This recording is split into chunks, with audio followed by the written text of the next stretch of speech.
'Tis the season to write up university laboratory reports. I know, when I was a student it was the last thing I wanted to do. I wanted to have fun and go and do festive celebrations, but no, the university often puts a deadline immediately after Christmas, which means you have to spend some part of your Christmas holiday inevitably doing research, writing up a lab report, or maybe preparing for an exam. So in this video I thought we could take a quick break from all the festivities and celebrations going on around us and do a hints and tips on how best to tackle your laboratory report during the Christmas season.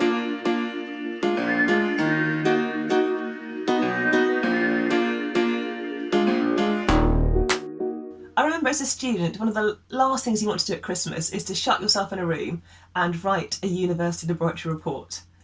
However, quite often universities are going to put deadlines in late January and early February, so inevitably you find yourself having to revise a piece of work or write up a piece of laboratory research for a report. So for this video I thought we could take a break from all the festive celebrations and do a quick hints and tips on things to consider when writing up your university laboratory report. So the very first thing the reader is going to read when they look at any laboratory report is the title.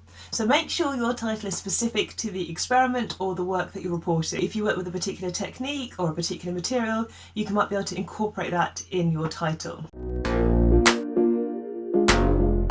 After the title, the next thing the reader is going to see in your report is your abstract. So don't leave this to the last minute. Make sure you give the abstract some consideration and some time when you write it. Tips for the abstract are, if you're quoting your experimental data, your results, think about whether you need to present those values with any uncertainty or error associated to them, and consider how you're comparing your results. Are you comparing your results to known work, to published values, to theoretical calculations? And finally, don't forget to make it clear to the reader why the results are interesting. Why did you do the study? How does it link to the research community? Is there a particular area or discipline in industry that benefits from your report? Basically, why should the reader sit down and read your piece of work? Up next, after the abstract, we've got the introduction. And here you really need to explain the motivation behind your study.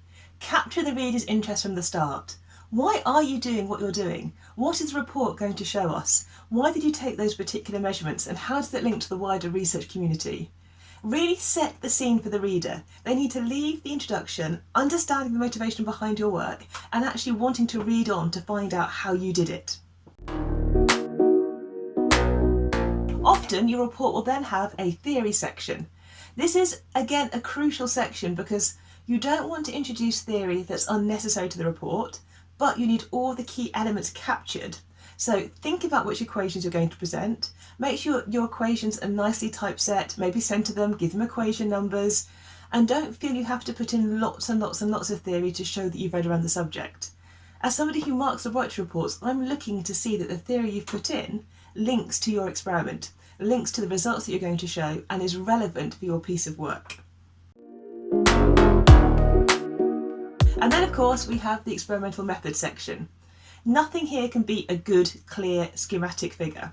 So if you've used a piece of equipment or you have a complicated piece of apparatus, if you can, include a picture of the equipment, put a schematic figure in, do a labelled diagram, tell me specifically which pieces of equipment you are using, are there any key distances between components that I need to be aware of, is the figure neatly presented, and does it have a figure caption?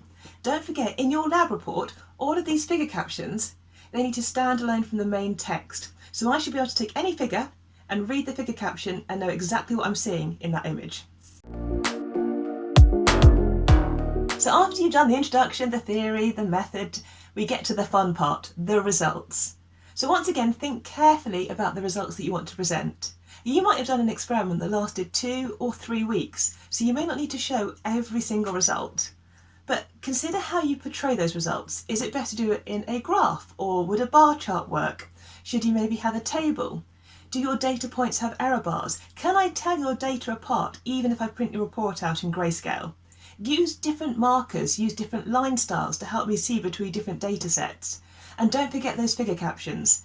In your experimental results section, it's really important to have figure captions that stand alone from the text and explain what I'm seeing in that particular image.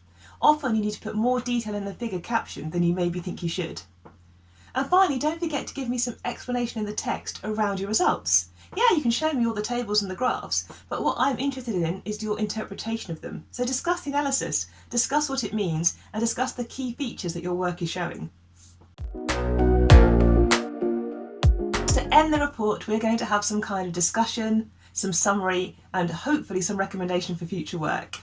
For this section then, it's really important to capture again what you've accomplished, to reiterate those key results for the reader, but also to put your work into context. Did you use the right piece of equipment? Was there a better technique that you could have used that you'd like to go back and revisit? Was there one error that dominated all of your measurements that if you did the work again you would try to get rid of? Those kind of suggestions and ideas help show the person reading your report that you're really engaged with the study and thinking how better you could improve it for the rest of the research community. We're going to end the report with some acknowledgements and some references. Don't forget to thank those who helped you. Laboratory technicians, anybody who assisted with your experiment, give them a thanks and acknowledgements. And for your references, make sure that you use a standard referencing format structure and consider your references. Do they all come from the one journal paper? Or are your references really old? Do they all come from 40 or 50 years ago? My final comment is on the appendix. Quite often, and I'm probably sure I did this as a student as well, you want to put everything else in the appendix to make sure that it's counted somewhere.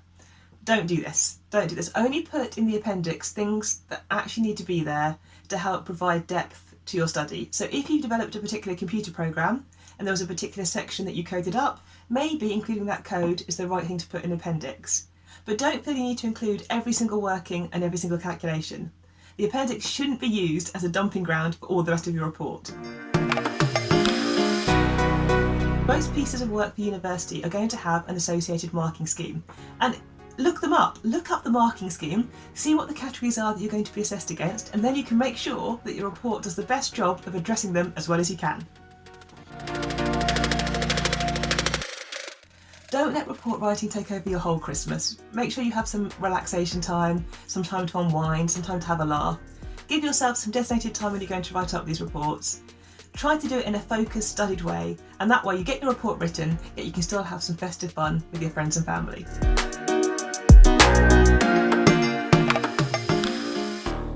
I had a fantastic time at Olympia on Friday. I love that horse show. It's always such a treat to go. And for me, it marks the start of my Christmas holidays proper.